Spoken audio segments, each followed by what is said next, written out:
and Bill and Hillary Clinton is because they're trying to distract from the fact that Donald Trump is in the Epstein files thousands and thousands of times.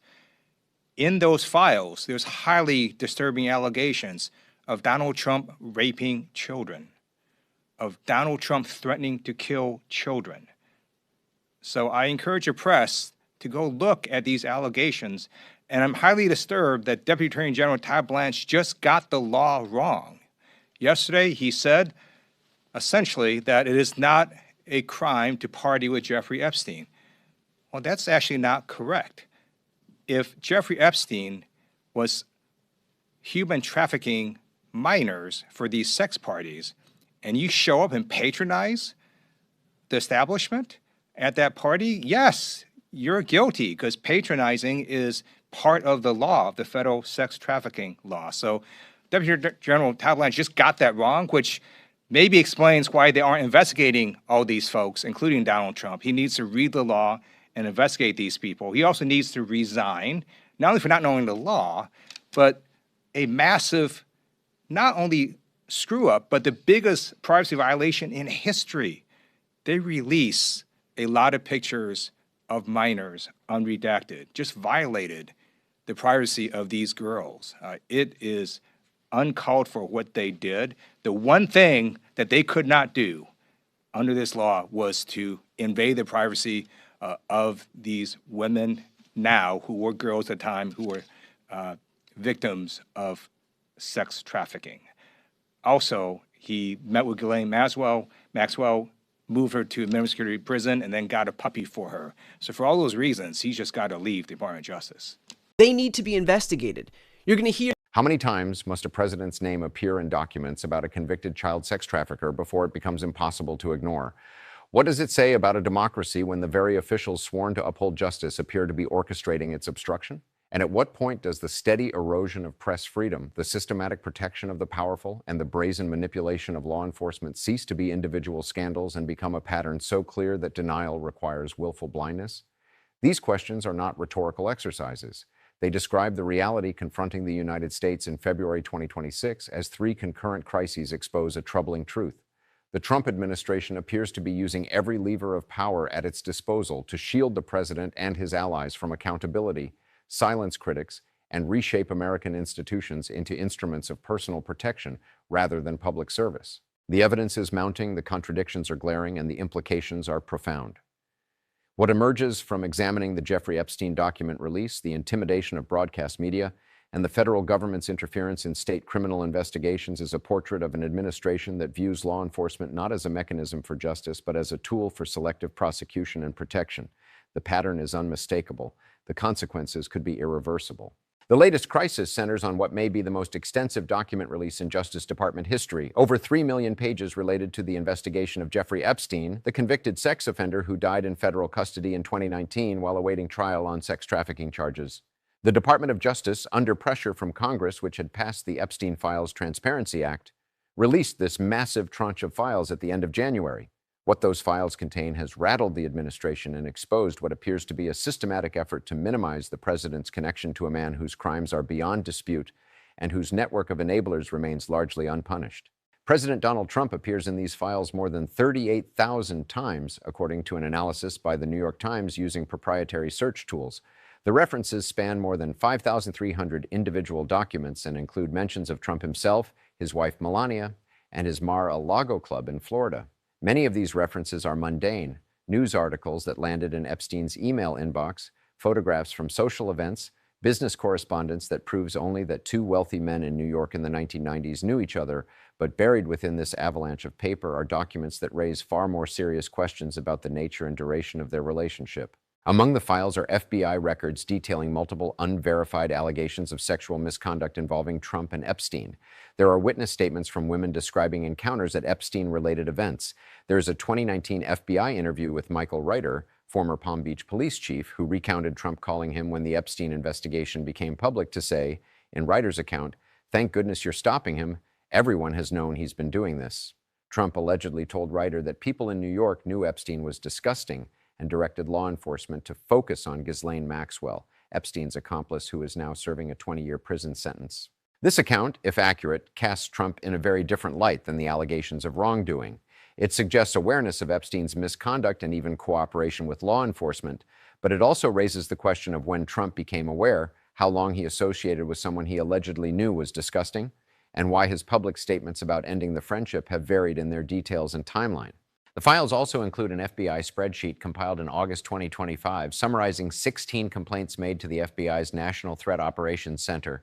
13 of these 16 complaints mention Trump personally. The allegations documented in this spreadsheet range from claims of sexual assault decades ago to accusations of participation in organized events involving minors.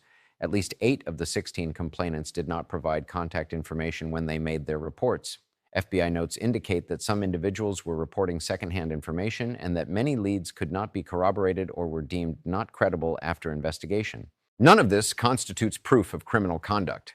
Allegations in FBI files do not establish guilt. Many tips submitted to law enforcement turn out to be false, motivated by political animus, or impossible to substantiate. The decision not to bring charges often reflects the absence of sufficient evidence rather than the absence of wrongdoing. Trump has never been charged by law enforcement with any crime related to Epstein and has repeatedly denied any misconduct.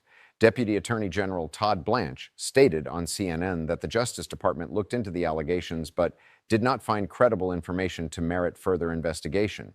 But the sheer volume of references, the nature of some allegations, and the pattern of Trump's public statements create a situation where questions persist regardless of prosecutorial decisions. And those questions have intensified because of what appears to be a systematic effort by the Trump administration to minimize, obscure, and deflect attention from the president's extensive appearance in these files. Congressman Ted Lieu, a California Democrat and vice chair of the House Democratic Caucus, has been among the most vocal critics of how the administration has handled the Epstein file release. Lieu pointed out that Republicans have focused intense attention on Bill and Hillary Clinton's connections to Epstein while remaining conspicuously silent about Trump's far more extensive presence in the documents. The calculation appears transparent, create noise around others to deflect scrutiny from the person who appears most frequently in the files.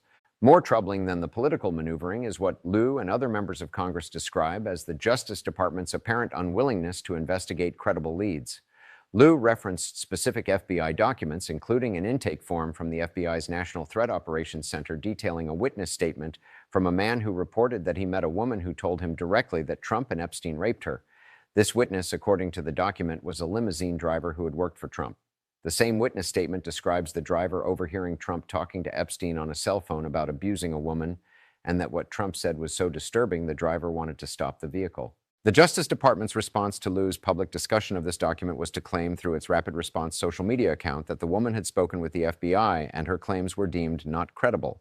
But Lieu clarified that he was not referring to the woman herself, but to the secondary witness, the limousine driver, who the Justice Department apparently never interviewed, despite what would seem to be a lead worth pursuing. The disconnect suggests either incompetence or a deliberate choice not to follow evidence where it might lead. The pattern extends beyond incomplete investigations. The Justice Department under Attorney General Pam Bondi and Deputy Attorney General Todd Blanche has made statements about the Epstein files that appear designed to minimize the significance of Trump's presence. Blanche's comment that it is not a crime to party with Jeffrey Epstein drew immediate backlash, including from members of Trump's own political coalition. Lieu responded by pointing out that Blanche had fundamentally misunderstood or misrepresented the law. Federal sex trafficking statutes include patronizing as part of the criminal offense. If Epstein was trafficking minors to events and someone attended those events knowing that trafficking was occurring, that person could face criminal liability under federal law. For the Deputy Attorney General to claim otherwise suggests either shocking legal ignorance or a deliberate effort to provide cover for individuals who may have participated in Epstein's operation. The Justice Department's handling of the document release itself has raised additional concerns. Multiple members of Congress from both parties have reported that supposedly unredacted versions of files they were permitted to view in a secure Justice Department facility remained heavily redacted. Representative Jamie Raskin, a Maryland Democrat, searched Trump's name in what were supposed to be unredacted files and reported that the president appears more than 1 million times, a figure that dwarfs the 38,000 mentions in the publicly released redacted versions. This suggests that more than 96% of Trump references were removed before public release. The Justice Department has defended the redactions as necessary to protect victims' privacy and the rights of unindicted individuals. But victims' advocates and their attorneys say the department did an inadequate job protecting survivors, with multiple women's identities and personal details exposed despite assurances this would not happen. At the same time, the pattern of what has been redacted and what has been released suggests selective protection of certain powerful individuals while others are exposed. Perhaps most damning is the fact that beyond Epstein himself and Ghislaine Maxwell, no one else has been charged in connection with what the Justice Department itself acknowledges was a global sex trafficking operation with over 1,000 victims. France has opened criminal investigations. The United Kingdom has stripped Prince Andrew of titles and is considering prosecution. The United Arab Emirates has taken action against individuals named in the files. Only the United States appears to have concluded that a trafficking operation of this scale involved just 2 people. The administration's efforts to control information and protect the president extend beyond the Epstein files into direct attacks on press freedom. The Federal Communications Commission, led by Trump appointee Brendan Carr, has launched what appears to be a coordinated campaign to intimidate broadcast networks into self-censorship through selective enforcement of obscure regulations. The latest flashpoint involves CBS and The Late Show with Stephen Colbert. Colbert announced on his program that CBS lawyers had told him in no uncertain terms that he could not air an interview he had conducted with Texas State Representative James Tallarico, a Democrat running for U.S. Senate. Colbert was also told, he said, not to mention on air that the interview had been blocked. The host defied that directive and posted the interview to YouTube, where it has been viewed millions of times. The justification offered by CBS and defended by FCC Chairman Carr centers on the equal time rule, a regulation requiring broadcasters to provide equivalent airtime to political candidates. For decades, talk show interviews have been understood to fall under an exemption for bona fide news programming, but Carr sent a letter in January suggesting he might eliminate that exemption for programs he characterizes as motivated by partisan purposes. The implications of this move are staggering. If the FCC can decide which talk shows qualify as news based on whether the chairman considers them sufficiently nonpartisan, with partisan apparently meaning critical of the president, then the government has granted itself veto power over political speech on broadcast television. The First Amendment becomes meaningless if government officials can threaten networks with license revocation or regulatory action for airing content that displeases the president. CBS's decision to capitulate to this pressure rather than force the FCC to defend its legal authority in court represents what Ana Gomez, the lone Democratic FCC commissioner, called another troubling example of corporate capitulation in the face of this administration's broader campaign to censor and control speech. Gomez emphasized that the FCC has no lawful authority to pressure broadcasters for political purposes or to create a climate that chills free expression, and that CBS is fully protected under the First Amendment to determine what interviews it airs. The pattern is broader than one network or one interview. ABC pulled Jimmy Kimmel's show off the air last year after Carr criticized comments Kimmel made. The network claimed it was conducting a review, but the timing, immediately after FCC criticism, made the administration's leverage clear. The fact that Paramount, CBS's parent company, is simultaneously trying to acquire Warner Bros. Discovery in a deal that requires FCC approval adds another layer of pressure. Networks that depend on federal regulatory approval for major business deals are in no position to resist when regulators threaten retaliation for editorial decisions. Technology commentator and podcaster Kara Swisher characterized the situation bluntly. This is a coin-operated presidency where companies capitulate because they understand that resisting carries financial consequences. She noted that when companies depend on government approval for mergers, regulatory decisions, or license renewals, they become vulnerable to exactly the kind of pressure the Trump administration is applying. The solution, Swisher suggested, lies not in expecting courage from corporations, but in citizens using their economic power, canceling subscriptions, choosing different services, making companies feel financial consequences for collaboration with authoritarianism. The administration's willingness to use federal power to protect its allies and silence critics extends into law enforcement itself. Minnesota Attorney General Keith Ellison described an unprecedented situation where the FBI has formally notified state investigators that they will not provide access to information or evidence collected in the fatal shooting of Alex Prey, a Minnesota man killed by an ICE agent.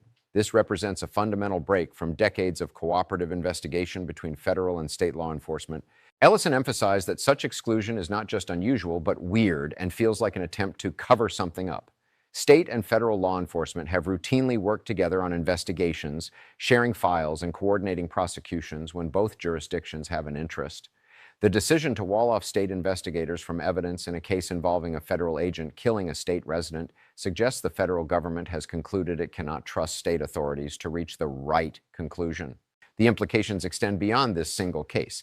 If federal agents can act with the knowledge that state prosecutors will be denied access to evidence, the potential for abuse becomes enormous. Accountability depends on the possibility of consequences. If the only entity investigating federal agents is a Justice Department led by political appointees who serve at the pleasure of the president, then federal agents operate with de facto immunity from state prosecution regardless of their conduct. Ellison outlined several reforms that Democrats in Congress are demanding as conditions for funding the Department of Homeland Security, which remains unfunded amid a partial government shutdown. These include requirements that ICE agents wear body cameras, obtain judicial warrants before certain arrests, and stay away from polling places during elections. The Trump administration has characterized these basic accountability measures as non-starters, suggesting an administration more interested in unconstrained power than in constitutional governance. Ellison also addressed the legal concept of qualified immunity, which provides some protection to government officials from civil and criminal liability when performing their duties. He clarified that this immunity applies only when officials are acting within the scope of their authority and doing what is necessary and proper for their jobs. If an ICE agent shoots someone 10 times after disarming them and knocking them to the ground, that may not qualify as necessary and proper. If a federal agent uses their vehicle to intentionally run someone down because of their race, that is not protected by immunity. The immunity is real, but it is not absolute. The question is whether anyone in the current Justice Department has the will to prosecute federal agents who abuse their authority. The common thread connecting these three crises, the Epstein files, the attacks on press freedom, and federal interference in state law enforcement, is the Trump administration's apparent belief that power should protect those who hold it rather than be constrained by law, oversight, or accountability. When the Deputy Attorney General publicly misrepresents federal sex trafficking statutes to provide cover for potential perpetrators, when the FCC chairman threatens broadcasters into censoring interviews, when the FBI walls off state investigators from evidence of potential federal crimes, the message is unmistakable. The rules apply to everyone except us.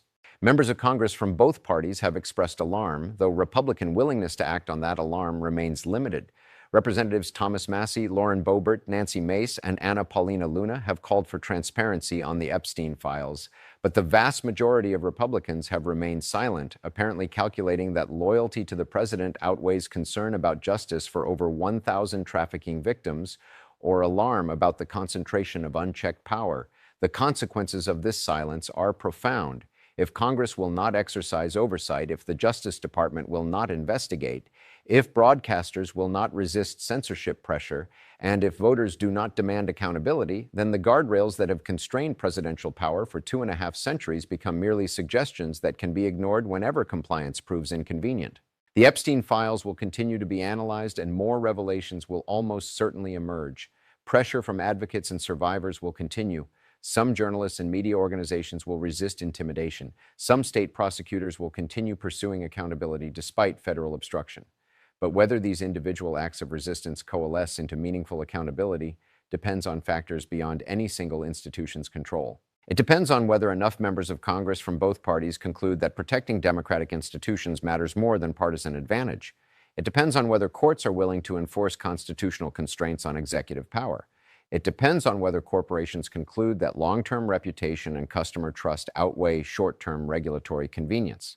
And it depends on whether enough citizens decide that a presidency characterized by obstruction of justice, attacks on press freedom, and the systematic protection of the powerful from accountability is unacceptable regardless of other policy preferences. The questions raised at the beginning bear repeating because they remain unanswered.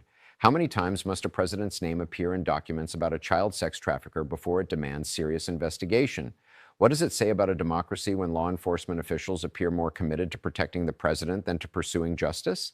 And when does the pattern of abuse become so clear that inaction itself becomes complicity? The answers to these questions will define not just this presidency, but the future of American democracy. The files exist. The evidence is mounting. The pattern is clear. What happens next depends on whether institutions and individuals are willing to act on what they know. The time for looking away has passed. The time for euphemism and false equivalence has ended. What remains is a choice: accountability or impunity, truth or continued obstruction, a government of laws or a government of men who place themselves above those laws. The evidence is available for anyone willing to examine it honestly. The question is whether enough Americans will demand that someone in a position of authority finally do so,